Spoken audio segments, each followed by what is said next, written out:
Hey everybody, Bryan here with Survival Cash.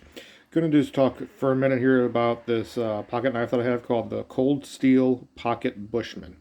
It's a really relatively large pocket knife, at least for me, probably one of the biggest pocket knives I've ever owned.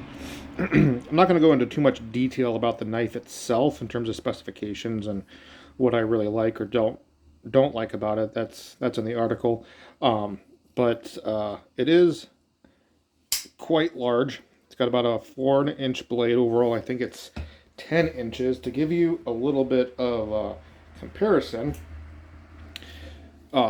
here's another pocket knife that I tend to carry. This one is an Ontario Rat 2, I believe. Quite a big difference, as you can see. But this Cold Steel Pocket Bushman has very quickly become one of my favorite folding pocket knives for an all-around utility knife. It is strong as heck, as you can tell. It just kind of looks like a hunk of metal that you would see laying on the ground. There's no real pretty designs to it or colors or anything, but it is just absolutely strong as heck. But the main thing that I wanted to talk about in the video was how to close this. It's a lot different than most pocket knives, and it's actually the only pocket knife that I have that closes this way. And the reason I wanted to go over it is because it's actually kind of a safety issue if you don't do this correctly and you don't learn how to do it correctly. So normally on a pocket knife you have the lever here that you would press down and you would fold the knife, or you may have a button on the back. This one, the lock is at the bottom. Well, the lock is along the knife, but to disengage it, it's at the bottom, which is why they give you this paracord loop.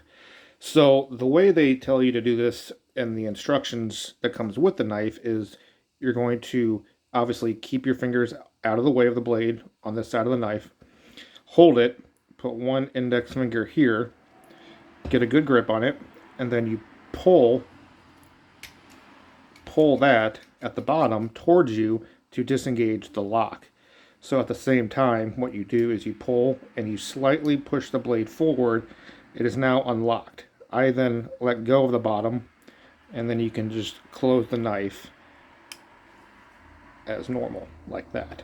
Very important that you learn how to do that correctly. This is not a knife that you can whip out, deploy really quickly, and put away very quickly, because it requires two hands to disengage that lock. It's actually quite tough. You have to, I don't know if you can hear it or not, but you have to put a good amount of strength into disengaging that lock.